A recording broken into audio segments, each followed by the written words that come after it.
Bonjour tout le monde.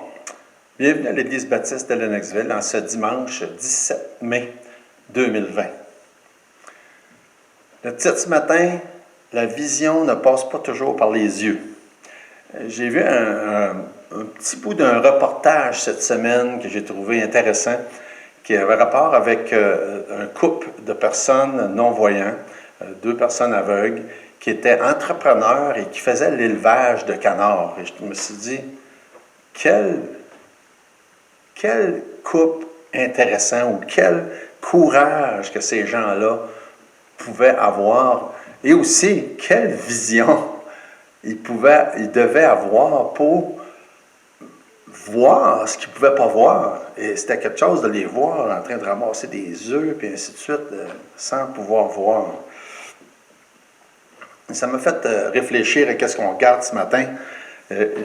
De tous les problèmes physiques qui existent, c'est quelque chose que je me suis souvent arrêté de ça, que certainement l'idée d'être aveugle, c'est probablement dans les pires que je pourrais imaginer. Et quand on parle de vision, c'est quelque chose qui m'interpelle personnellement. J'ai des problèmes de vision depuis l'âge de 2 ans. Ça fait qu'à partir de l'âge de 4 ans, j'ai commencé à porter des lunettes. Ça fait proche de 60 ans.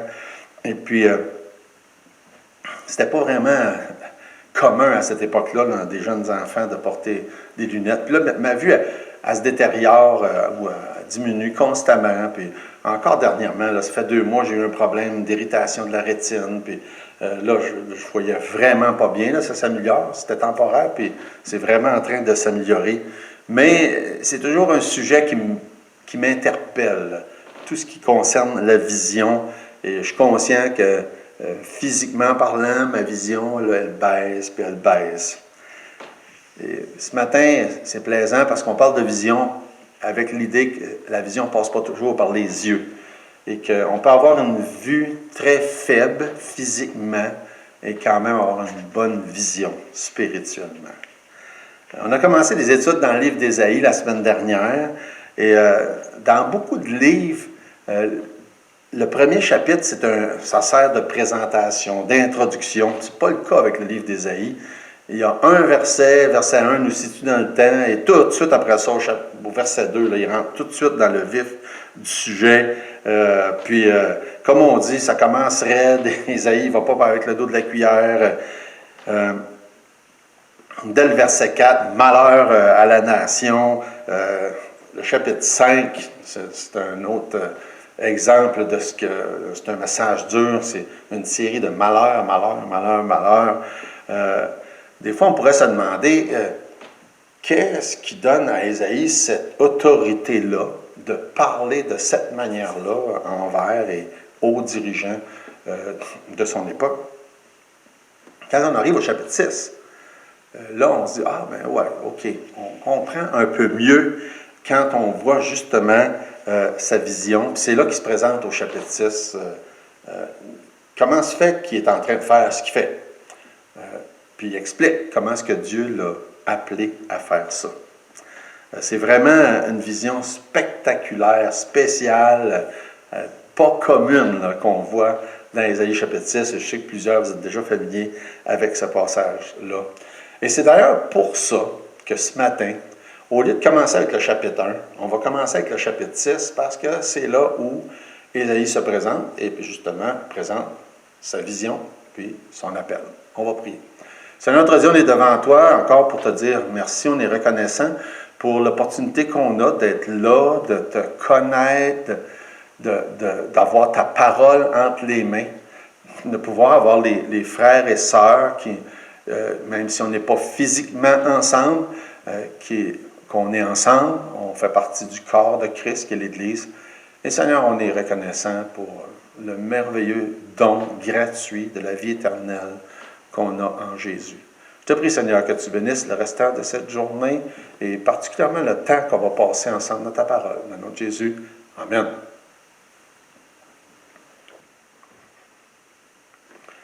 Ésaïe a toute une vision.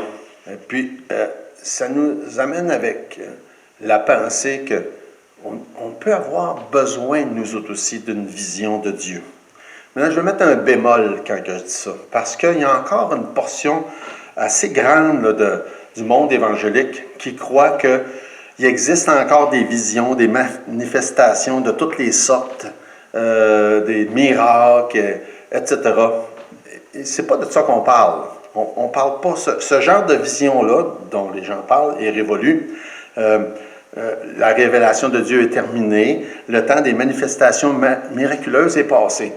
Et je sais qu'il existe, là, et encore, c'est même surprenant, sur les ondes, il y a encore plusieurs des charlatans modernes qui font la promotion de toutes ces choses-là et qui leurrent des gens naïfs à les soutenir. Et encore, là, j'étais surpris de voir, constater dernièrement des gens comme Jim Baker puis Ken Copeland qui sont vraiment des charlatans et qui parlent en faisant la promotion que si les gens lui donnent de l'argent, puis ça se promène, en tout cas, je sais que Copeland en jet privé, puis il dépense des millions sur des choses futiles, quand des pauvres gens les envoient de l'argent en pensant être guéris. En tout cas, c'est juste une petite parenthèse là, pour dire que c'est pas de ça qu'on parle quand on parle de vision. Mais Dieu se manifeste encore aujourd'hui, se dévoile ou se montre encore. Et oui, on peut avoir des moments où on voit Dieu d'une certaine manière, mais il ne faut pas s'attendre à voir Dieu exactement comme Ésaïe a vu Dieu cette journée-là. On a besoin d'une vision de Dieu. Qu'est-ce qu'Ésaïe a vu cette journée-là? Il l'a dit au verset 1, ça dit « L'année de la mort du roi Ozias, je vis le Seigneur ». C'est assez direct. Il a vu le Seigneur. Et il se rappelle les circonstances, il se rappelle qu'est-ce que ça avait de l'air, il se rappelle qui était présent, il se rappelle quelle année que c'était. Et je me disais, si j'avais dans ma vie une expérience comme celle-là, je me rappellerais de tout ça moi aussi. On entend souvent les gens dire, là, je me souviens, qu'est-ce qui s'est passé, quoi j'étais en train de faire quand j'ai entendu telle nouvelle, c'est quoi que j'ai mangé ce matin-là. Oui, je peux imaginer qu'Ésaïe se souvient de tous ces détails-là, de qu'est-ce qu'il est en train de faire, où ce qu'il était, etc. Mais il juge nécessaire de nous dire juste quelle année que ça s'est passé, puis de nous raconter les détails qui ont entouré cet événement-là. Puis ça nous aide, ça aide les étudiants de la Bible quand on a un détail comme celui, l'année de la mort du roi Ozias, qui est situé facilement dans le temps, en l'an 740 avant Jésus. Ozias qui a régné 52 ans, fait que on a déjà là, un bon point de repère dans le temps et qui nous aide à situer d'autres événements aussi par la suite. Ésaïe a vu Dieu et Dieu l'a appelé. Et Dieu n'appelle pas seulement des personnes comme Ésaïe, Dieu appelle tous les siens, Dieu appelle son peuple, Dieu nous appelle. L'appel d'Ésaïe, ça ressemble à celui d'Abraham, de Moïse, de Paul, etc. Mais dans chaque cas, dans la vie de chaque enfant de Dieu, il y a un moment où est-ce qu'on sait que Dieu a appelé. Et comme il nous raconte, c'est lui qui choisit. Ce qui distingue toutes les religions du monde de ce que la parole de Dieu enseigne, les religions sont des institutions inventées par les hommes qui représentent le cheminement des hommes pour aller à Dieu. Ce que la Bible enseigne, c'est le cheminement de Dieu qui va vers les hommes. C'est tout à fait le contraire de ce que la majorité des religions enseignent. Et l'appel d'Ésaïe est un bel exemple de ce que la parole de Dieu enseigne. C'est Dieu qui se manifeste et qui appelle Ésaïe. C'est lui qui fait les premiers pas. Dans Jean chapitre 15, verset 16, Jésus dit « Ce n'est pas vous qui m'avez choisi, mais moi je vous ai choisi, je vous ai établi afin que vous alliez et que vous portiez du fruit et que votre fruit demeure, afin que ce que vous demanderez au Père en mon nom, il vous le donne. » C'est Dieu qui fait les premiers pas, qui choisit. Et dans le cas d'Ésaïe, mais ça commence par son appel, comme c'était le cas plusieurs autres dont j'ai mentionné les exemples, Abraham, Moïse, Paul, etc. Maintenant, les détails, les circonstances de la vision d'Ésaïe, ce n'est pas nécessairement ce à quoi on aspire et qu'on doit rechercher. Mais les points principaux, ça s'applique bien à chacun de nous. Donc, ça commence par Ésaïe qui voit Dieu, une vision de Dieu. Je vis le Seigneur, il nous dit au verset 1.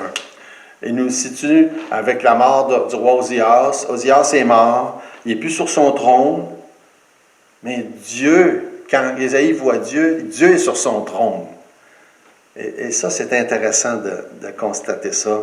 Après la mort du roi Osias, Ésaïe et les gens de son époque devaient être préoccupés, inquiets. C'est toujours inquiétant une transition comme celle de la royauté, par exemple, et surtout à cette époque-là.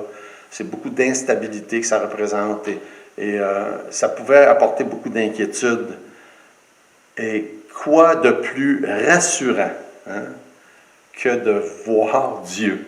Fait que Dieu décide de rassurer Ésaïe en se manifestant. Et Ésaïe avait besoin d'être rassuré. Des fois, on a besoin d'être rassuré.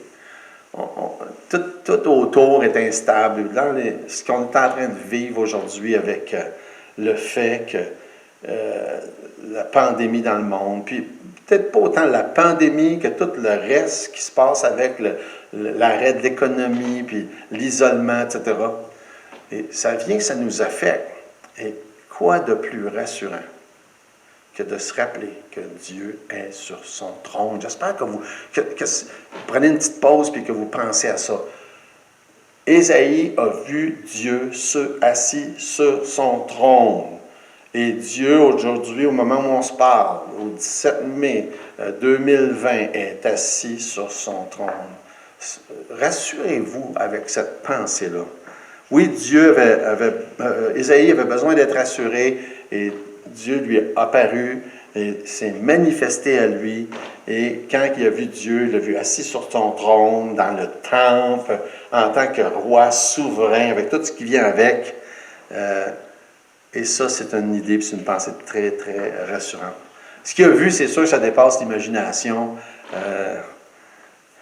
Tout l'apparat qui nous est décrit d'une salle de trône, la cour du roi, d'une manière spectaculaire.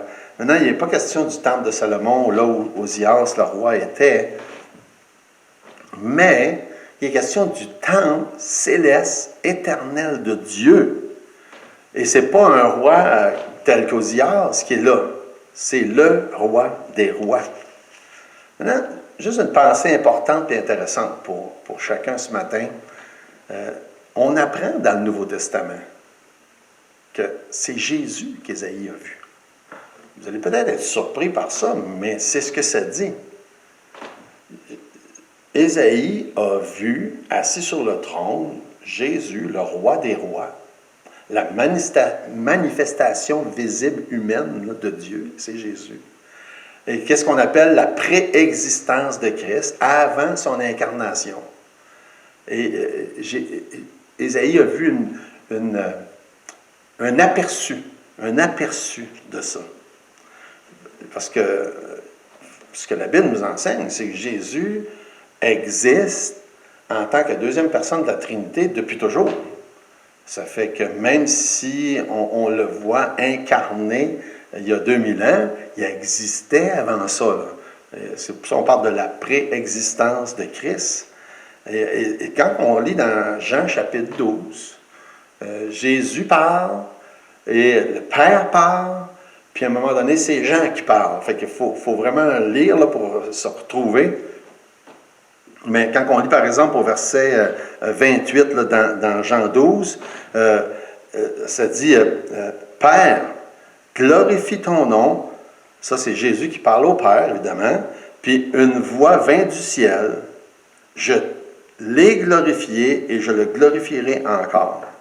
Fait que ça, c'est le contexte. Quand on va un peu plus loin, au verset 37, là, c'est Jean qui parle. Fait qu'il est comme le narrateur. Jésus a parlé, le Père a parlé. Puis là, ça dit, malgré tant de miracles qu'il avait fait en leur présence, Ils, en parlant des gens là, ne croyaient pas en lui. Afin que s'accomplisse la parole qu'Ésaïe, le prophète, a prononcée. Seigneur, qui a cru à notre prédication et à qui le bras du Seigneur a-t-il été révélé? Puis ça, on sait, nous autres, que c'est une citation d'Ésaïe, chapitre 53. Aussi, verset 39, ne pouvait-il croire parce qu'Ésaïe a dit encore, c'est encore Ésaïe, il a aveuglé leurs yeux, il a endurci leur cœur, de peur qu'ils ne voient des yeux, qu'ils ne comprennent du cœur, qu'ils ne se convertissent et qu'ils ne guérissent. Et ça, on sait que c'est une citation d'Ésaïe, chapitre 6. Et ça, c'est intéressant. Fait que là, Jean continue au verset 41, puis il dit, Ésaïe, dans chapitre 6, dit ces choses lorsqu'il vit sa gloire et qu'il parla de lui. Le lui en question, c'est Jésus, dans le contexte. C'est de Jésus dont il est question. Il cite Ésaïe chapitre 6 en disant qu'Ésaïe a parlé de Jésus. Fait que dans sa vision du chapitre 6, Ésaïe a vu Jésus dans sa gloire, assis sur son trône, avant son incarnation. Puis là, on regarde dans qu'est-ce que Jésus dit lui-même au chapitre 17 dans Jean. Il dit, maintenant, toi, Père, glorifie-moi auprès de toi-même, de la gloire que j'avais auprès de toi avant que le monde fût. Fait que même avant la création, fait que quand Ésaïe voit la vision, c'est avant l'incarnation. Mais là, Jésus parle de même avant la création. Il y avait déjà cette gloire-là dans la présence de Dieu. Fait qu'il y a vu le Seigneur, verset 1, le mot qui est employé pour parler de Seigneur, c'est le mot Adonai dans la langue originale hébreu. Et c'est un des mots, un des noms, il y a plusieurs noms qui sont employés pour parler de Dieu. Et ce nom parle de la majesté, de la divinité, où est-ce qu'il est mentionné comme, au verset 5 comme roi, lorsque ça dit « Mes yeux ont vu le roi, l'Éternel des armées », un titre que les Juifs ont donné à leur Dieu en signe de révérence. Ça fait que quand Jean, dans Jean 12, dit que ça parle de Jésus, c'est un autre des nombreux passages du Nouveau Testament qui affirment la divinité de Jésus. C'est un autre passage qu'on peut montrer puis utiliser en parlant des sectes comme les témoins de Jéhovah, par exemple, qui renient, qui disent que ce n'est pas vrai que Jésus est Dieu. Il y en a tellement. Ça, c'en est un. Fait que Jésus apparaît ici dans Ésaïe 6 comme le roi, le Seigneur, assis sur son trône, avec tous les serviteurs autour. Comme dans toutes les autres visions ou les autres messages des prophètes où on parle de Dieu assis sur son trône, dans 1 Roi 22, 19, il est question de Michée qui dit « J'ai vu l'Éternel assis sur son trône et toute l'armée des cieux. » Et quand il parle d'armée des cieux, là, souvent, il est question des anges, justement. Et comme la vision de Jean dans l'Apocalypse, où il parle du Seigneur, des seigneurs, du roi des rois. Dans Ésaïe 6, Dieu, Jésus est représenté comme un roi oriental de l'époque, avec toute sa cour, puis toute l'ornementation, les habits somptueux qu'on pourrait imaginer. Pour verset 1, ça dit « Les pans de sa robe remplissaient le temple. » Les pans de sa robe, peut-être en image, là, les rois, puis les immenses manteaux, souvent ornés de fourrure, puis d'or, puis avec une immense traîne. C'est de ça dont il est question. Les pans de sa robe remplissent le temple avec toute la gloire, toute la parole des plus grands rois. Ésaïe voit le roi, voit le temple, voit Dieu, puis il voit aussi des anges qui sont présents. Au verset 2, il nous les décrit. Il parle des séraphins. Ça dit, des séraphins se tenaient au-dessus de lui. Ils avaient chacun 6 ailes, 2 dont ils se couvraient la face, 2 dont ils se couvraient les pieds, 2 dont ils se servaient pour voler. Des fois, on voit ces choses, soit dans Ézéchiel, par exemple, ou là, où des visions très spectaculaires. On se demande pourquoi tous ces détails-là, puis c'est des fois difficile à savoir pourquoi. Mais en tout cas, ça fait partie de la vision d'Ésaïe. Au lieu d'avoir des serviteurs humains autour, c'est des anges qui sont appelés dans ce cas-là des séraphins. Et c'est la seule place que le mot séraphin est employé dans la Bible. Pour les vieux comme moi, qui ont grandi au Québec, le seul séraphin qu'on a connu, c'était loin d'être un ange. Mais là, il est question de séraphins qui sont des anges, présentés ici comme une sorte d'ange distinct des autres qui sont appelés chérubins. Et le mot lui-même veut dire les brûlants.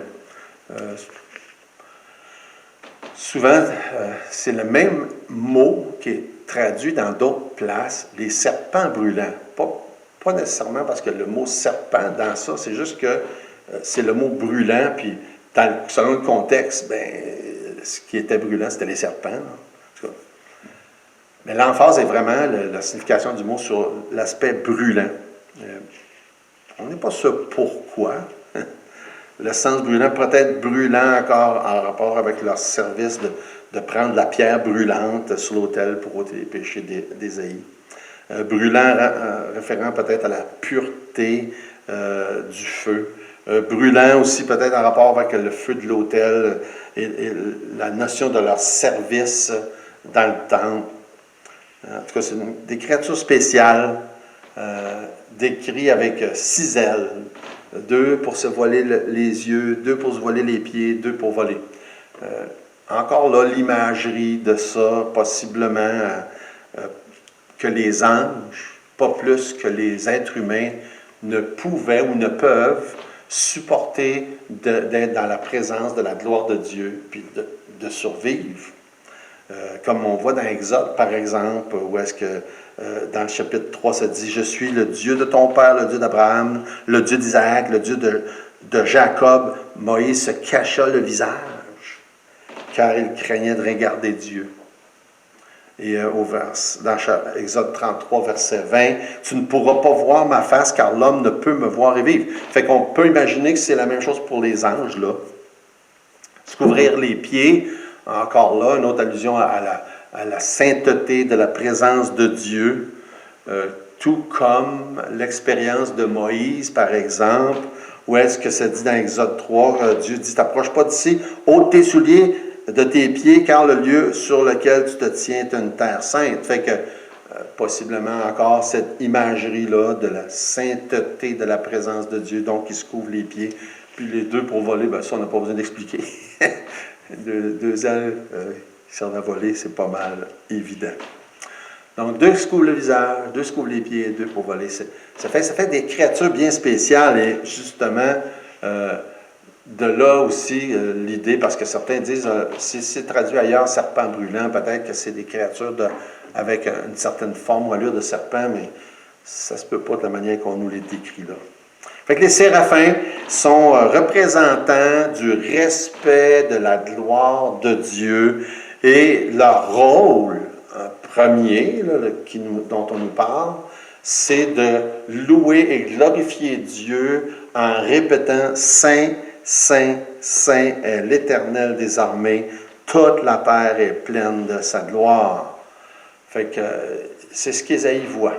Il voit Dieu assis sur le trône, il voit les anges, il entend le Saint, Saint, Saint, puis ça dit que les portes sont ébranlées dans leur fondement par la voix qui retentissait, et la maison se remplit de fumée. La présence de Dieu est révélée puis démontrée de manière très spectaculaire, puis on le voit aussi dans d'autres occasions, comme sur le mont Sinaï, par exemple, la terre qui branle, la fumée, le buisson ardent qui ne se consume pas, donc il y a du feu, la nuée dans la présence de Dieu dans la tente d'assignation. Plusieurs, c'est des occasions que Dieu s'est manifesté, ont ces éléments-là qui se retrouvent tous dans la vision d'Ésaïe. Dieu se présente de manière spectaculaire. Et on comprend par ça que ça faisait partie de l'appel d'Ésaïe, de l'appel de sa mission que Dieu voulait confier à Ésaïe, que Ésaïe, et aussi le contexte de ce qui se passait à la mort d'Ozias, avait besoin d'une vision de Dieu pour être rassuré en rapport avec la tâche importante que Dieu voulait lui confier. On n'a pas tous les mêmes responsabilités qu'Ésaïe, puis on n'a pas tous les mêmes tâches que Dieu nous confie, mais Dieu sait qu'on a tous besoin de la vision de Dieu. Encore là, je ne parle pas de la vision avec les yeux, puis je ne parle pas de voir quelque chose de manière miraculeuse, mais cette vision-là qui se voit sans les yeux. Une vision spirituelle, de voir Dieu, qui il est, de comment il est, de qu'est-ce qu'il fait, de le voir agir. Et, Dieu a jugé nécessaire à plusieurs occasions au travers de l'histoire de se manifester pour que les gens le voient. Pas nécessairement voient dans sa gloire, mais le voient agir, le voient qui révèle sa présence dans des occasions particulières. Et je pense qu'on peut facilement manquer ça. Et il ne faut pas manquer de voir Dieu. Des fois dans les choses simples et banales, mais de voir Dieu agir. De voir, d'avoir une vision de qui Dieu est. Et du fait que comment Dieu est une réponse, une explication à qu'est-ce que Dieu fait aussi. Et que des fois, on ne comprend pas pourquoi Dieu fait telle chose. C'est peut-être parce qu'on ne comprend pas comment Dieu est. Et, en écrivant ça, je pensais à une expérience il y a quelques années, plusieurs vous vous souvenez, c'est sûr, lorsqu'on a eu l'accident avec le camp. Et, après que tout le monde, j'attendais ici que les gens viennent chercher leurs enfants. Plus tard dans la soirée, j'étais allé à l'hôpital.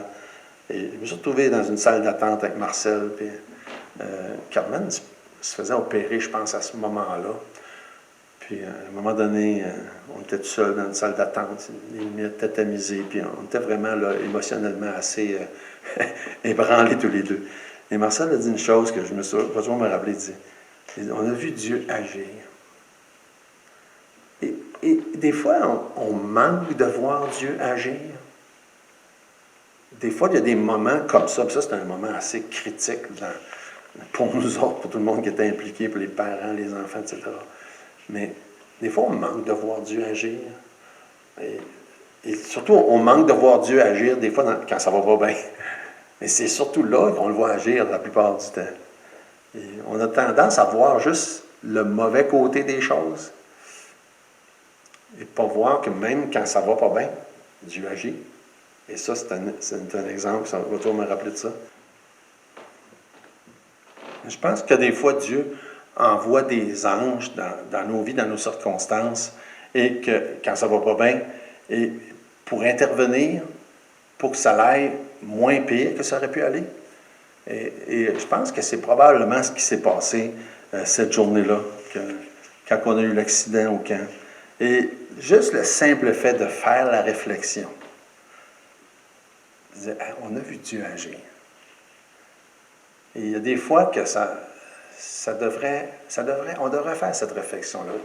Voir Dieu agir et en même temps voir comment Dieu est, puis comment que Dieu peut agir dans telle ou telle circonstance que des fois dépasse vraiment notre compréhension. Puis d'autres fois, tout simplement de voir Dieu dans les choses bien simples, où ça va tout simplement correct, ordinaire. Il n'y a rien de spécial qui se passe. Puis c'est parce que Dieu est en train d'agir. Parce que peut-être ça pourrait aller plus mal, par exemple.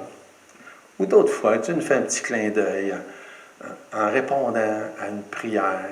Des fois, c'est des prières qu'on prie depuis longtemps. Des fois, c'est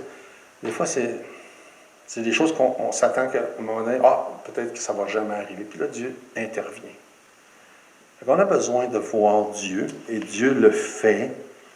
Il nous montre qu'il est vivant, il nous montre qu'il est présent, il nous montre qu'il est puissant.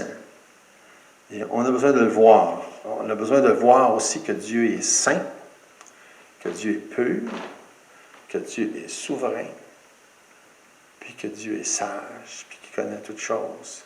On a besoin de voir Dieu. Et la deuxième chose qu'on voit, qui est, évidemment, les deux autres points sont beaucoup plus courts, La deuxième chose qu'on voit, c'est que on a besoin d'une vision correcte de nous-mêmes. Et c'est ce qui se passe avec Ésaïe. Je suis tanné de la mentalité qui existe, il faut toujours faire croire au monde qu'ils sont bons. Puis c'est de plus en plus présent ça, dès la jeunesse. Là. Ah, paraît comme si nos enfants ne pourraient rien faire de mal. C'est pas vrai, ça. C'est pas vrai. Et ça influence beaucoup la pensée chrétienne.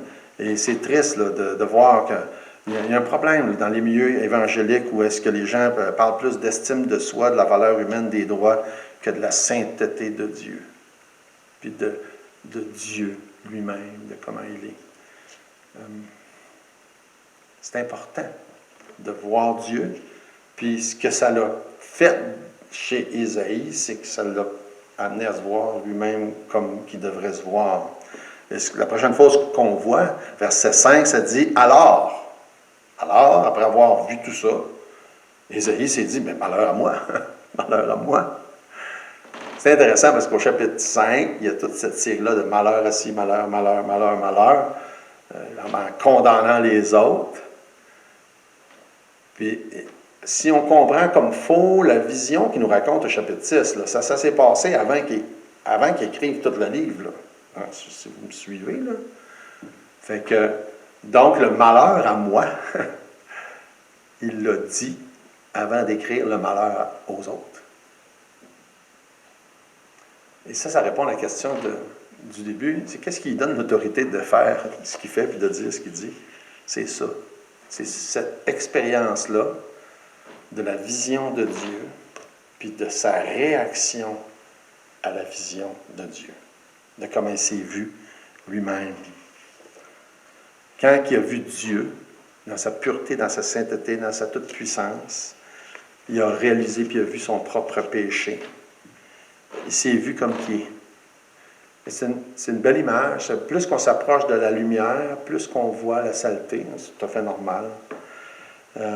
Puis la seule manière de s'approcher de Dieu, de toute façon, c'est ça. C'est avec humilité, c'est avec contrition, c'est en réalisant qu'on ne mérite rien parce que justement on est des pécheurs. Puis c'est seulement purement par la grâce de Dieu, puis au travers de Jésus, qu'on peut s'approcher de lui. Donc, voir Dieu nous amène à se voir comme on devrait se voir. D'ailleurs, Ésaïe l'explique bien sur le chapitre 64, quand il dit comment est-ce qu'on devrait tous se voir. Nous sommes tous comme des impurs, et toute notre justice est comme un vêtement souillé. Nous sommes tous flétris comme une feuille, et nos crimes nous emportent comme le vent. Tous, lui, nous, moi, toi. Si on voit Dieu comme il est, on va se voir comme on est. Et Ésaïe a réalisé ce qu'on a besoin de réaliser, c'est qu'on a besoin de Dieu dans notre vie. Et ça l'a amené, sa conviction, elle a amené sa confession a amené sa purification. Et quand on arrive verset 6 et 7, verset 6, « Mais l'un des séraphins vola vers moi, tenant à la main une pierre ardente qu'il avait prise sur l'autel avec des pincettes, et en touchant ma bouche, il dit, « Ceci a touché tes lèvres, ton iniquité est enlevée, ton péché est expié. » Il n'y a pas de plus belle image du salut que ça. Ou est-ce que Ésaïe était lavé, purifié au travers d'un moyen externe? Évidemment, c'est une image. Ce n'est pas la pierre elle-même qui a purifié Ésaïe, mais c'est le sang de Jésus qui nous purifie de tous nos péchés. Et ça, c'est une image. Ça commence par se voir pécheur. Et la Bible parle dans Actes 3, 19, « Repentez-vous donc, convertissez-vous pour que vos péchés soient effacés. » Et c'est comme ça que ça se passe. On se voit pécheur, on se repent et on croit par la foi. On accepte, on reçoit le salut, le pardon des péchés, le don gratuit de Jésus. Ça dit, si on confesse nos péchés, il est fidèle et juste pour les pardonner et pour nous purifier de toute iniquité. C'est ce qui se passe avec Ésaïe. C'est une belle image pour le salut. C'est aussi une belle image pour la consécration.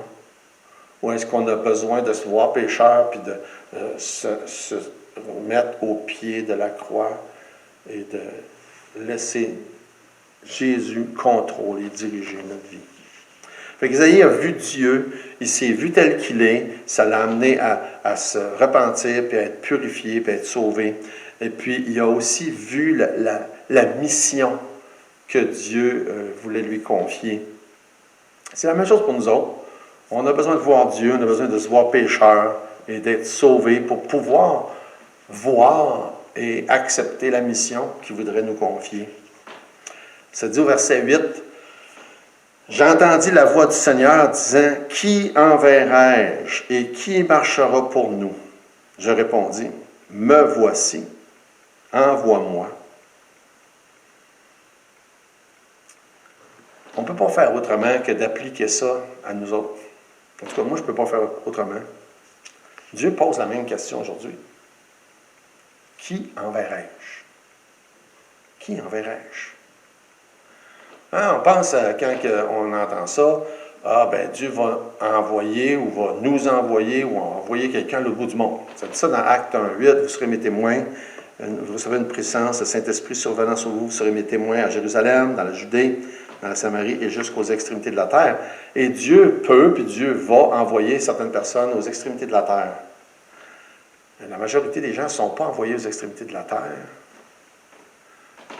Beaucoup de gens sont envoyés chez le voisin, chez un compagnon de travail, ton mécanicien, ta coiffeuse, tes parents, parenté. Qui enverrai-je, Dieu dit? Sans hésiter. Sans hésiter. Ésaïe répond, « Me voici, envoie-moi. »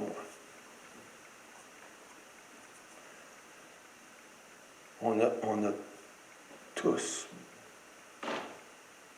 à répondre à cette même question-là. Quand Dieu dit, qui enverrai-je? Mais pour pouvoir répondre, me voici, envoie-moi,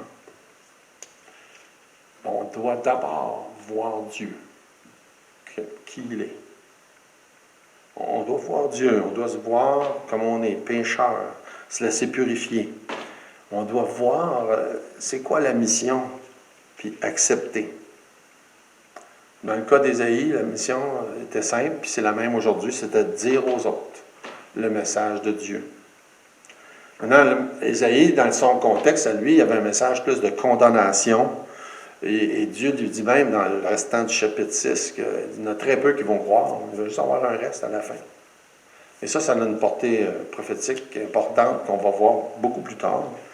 Mais en attendant, c'est la même chose, c'est la même mission. Annoncer le message de Dieu.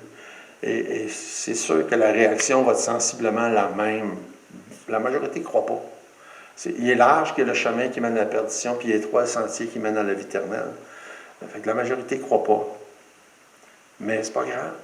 Ça ne dit pas que c'est pas grave, mais c'est pas ça qui devrait changer notre réponse à l'appel de Dieu. Ésaïe a dit, c'est-à-dire Dieu a dit à Ésaïe, dans le verset 9, « Va et dis à ce peuple. » Puis là, Dieu lui dit quoi dire. Et Dieu nous dit quoi dire. Va et dis à ce peuple. Ce peuple, c'est tout le monde qui est autour. Et la question est encore la même aujourd'hui de la part de Dieu. Qui enverrai-je? Et ce matin, 17 mai 2020, aussi approprié qu'il y a 2700 ans et quelques. Qui enverrai-je, Dieu dit? Et la réponse que Dieu s'attend, c'est « Me voici, envoie-moi ». Et je termine avec un petit récapitulatif. Comment est ta vision ce matin? Est-ce que tu vois ou est-ce que tu as vu Dieu? Est-ce que tu te vois comme Dieu te voit? Est-ce que tu vois le champ qui est mûr pour la récolte? C'est ce que la Bible nous dit. Est-ce que tu vois l'appel de Dieu qui dit « Je veux t'envoyer toi. Qui enverrai-je? » Puis est-ce que tu as répondu ou est-ce que tu es prêt à répondre? me voici, envoie-moi. Que Dieu vous bénisse, que Dieu vous garde. Et à la semaine prochaine, et aussi, j'espère que vous écoutez ça avant, là, mais on va avoir une rencontre Zoom à 2 heures cet après-midi. Que Dieu vous bénisse.